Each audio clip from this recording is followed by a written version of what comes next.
Dear students, बेटा आप लोगों का कल तर्जमातुल कुरान का पेपर है 9th क्लास का। उसका एक पैटर्न आप लोगों के साथ डिस्कस करूंगा कि आप 45 उसके अंदर कैसे आप लोग हासिल कर सकते हैं। आप लोगों का मॉडल पेपर है 214 सफ़ा नंबर के ऊपर मौजूद है ये कि आपका पेपर पैटर्न क्या है। आप लोगों का पेपर पैटर्न ये है कि आप लोगों को 10 नंबर की ऑब्जेक्टिव आएगी और ये ऑब्जेक्टिव आप लोगों के चैप्टर के अंदर से और तर्जमे के अंदर से भी हो सकती हैं। तो 10 नंबर का आपका हो गया ऑब्जेक्टिव। उसके बाद मुख्तसर सवालात आएंगे जो कि 8 होंगे और 8 में से आप लोगों ने 5 हल करने हैं और एक जो क्वेश्चन है वो 2 नंबर का होगा। 2 को 5 से मल्टीप्लाई किया तो ये 10 मार्क्स के आप लोगों के मुख्तसर सवालात आ गए। उसके बाद 5 नंबर के ज़ख़ीरा अल्फाज मायनी है जिसके अंदर आप लोगों को 8 अल्फाज दिए होंगे और आप लोगों ने उसमें से 5 के मायने लिखने हैं। उसके बाद आप लोगों के पास तर्जमा आ जाएगा।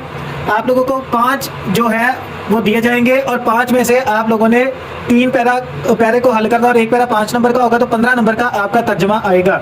अगर आप लोग सिर्फ तर्जमा तैयार करते हो और साथ अपना ऑब्जेक्टिव तैयार करते हो तो 10 नंबर का ऑब्जेक्टिव और 15 नंबर का ये 25 नंबर आप लोगों के दोनों के अंदर से आ सकते हैं। उसके बाद आप लोग 10 नंबर का किसी भी मौजू के ऊपर नोट है तो अगर आप देखो 2 दिए जाएंगे तो 2 में से आपने एक के ऊपर नोट लिखना है। इस तरह आपके ये 50 मार्क्स का पूरा पेपर है। 2 इसके अंदर इसे एक मारूजी और एक अंशाइया है। तो इसके अंदर जो कुछ ऑब्जेक्टिव के गैस है, ऑब्जेक्टिव का ही गैस होता है क्योंकि ये जो आप लोगों की ट्रांसलेशन आनी है वो मैं बताता हूँ आपको कहाँ से आनी।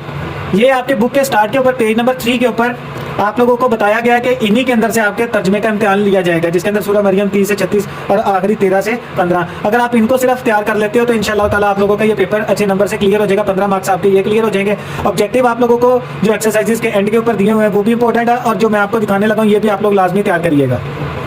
अच्छा जी, ये आप लोगों की स्क्रीन के ऊपर आप लोगों को पेपर नंबर 3 के अंदर जो ऑब्जेक्टिव है ये मैंने टिक भी की हुई है, ये मोस्ट इंपॉर्टेंट है तो इनको आप लोगों ने लास्ट भी तैयार करना है। इसका आंसर भी मैंने टिक किए हुए हैं। एक आप लोगों का ये ऑब्जेक्टिव, नेक्स्ट भी आप लोगों को दिखाता हूँ। जो ऑब्जेक्टिव दिखा रहा हूँ ये लास्ट भी तैयार करिएगा। पिछले 2 पेपर्स के अंदर जो आप लोगों को ऑब्जेक्टिव दिया गया है सब स्टूडेंट्स को पता है कि उसमें से कितना पेपर आया है तो काइंडली इनको अच्छे तरीके से तैयार करिएगा। जो ऑब्जेक्टिव मैं दे रहा हूँ फर्स्ट टाइम सेकंड टाइम के लिए दोनों के लिए है। 10 ऑब्जेक्टिव ये है, 40 और है वो भी आप लोगों को लगवा रहा हूँ। अच्छा, उसके बाद आप लोगों को इस पेज के ऊपर 10 ऑब्जेक्टिव नजर आ रही होंगी और ये भी सारी टिक्ड है।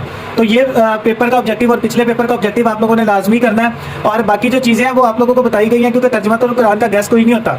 इस वजह से हम लोगों ने जो ऑब्जेक्टिव इंपॉर्टेंट है बस वही आप लोगों को बता रहे हैं। बाकी आप लोगों को पेपर का पूरा पैटर्न बता दिया, ट्रांसलेशन भी बता दिया कहाँ से आनी है। चैप्टर के एंड के ऊपर आप लोगों के जो शॉर्ट क्वेश्चन मौजूद है वो आप लोगों ने करने हैं। इसके नेक्स्ट जो ऑब्जेक्टिव का पोर्शन है उसके बाद आप लोगों को ऑब्जेक्टिव का ये पेपर भी नजर आ रहा होगा। इसके ऊपर टिक किए हुए हैं इसके आंसर, तो इसको एक अच्छे तरीके से तैयार कर दे। 2 लास्ट पेपर और है, इनके ऑब्जेक्टिव्स आप लोगों ने अच्छे तरीके से लाजमी तैयार करने हैं। तो ये मेरा बेटा आप लोगों के पास 10 ऑब्जेक्टिव ये होंगे। नेक्स्ट आप लोगों के अच्छा जी, उसके बाद आप लोगों के पास इस पेपर के ऊपर मौजूद है ऑब्जेक्टिव, ये आप लोगों ने अच्छे तरीके से तैयार करना और लास्ट आप लोगों को दे रहा हूँ। अब आप लोगों के पास लास्ट आप ये नजर आ रहे होंगे ऑब्जेक्टिव 10 आप लोगों की स्क्रीन के ऊपर। ये बेटा सब लोग तैयार करिएगा ऑब्जेक्टिव 10 नंबर का।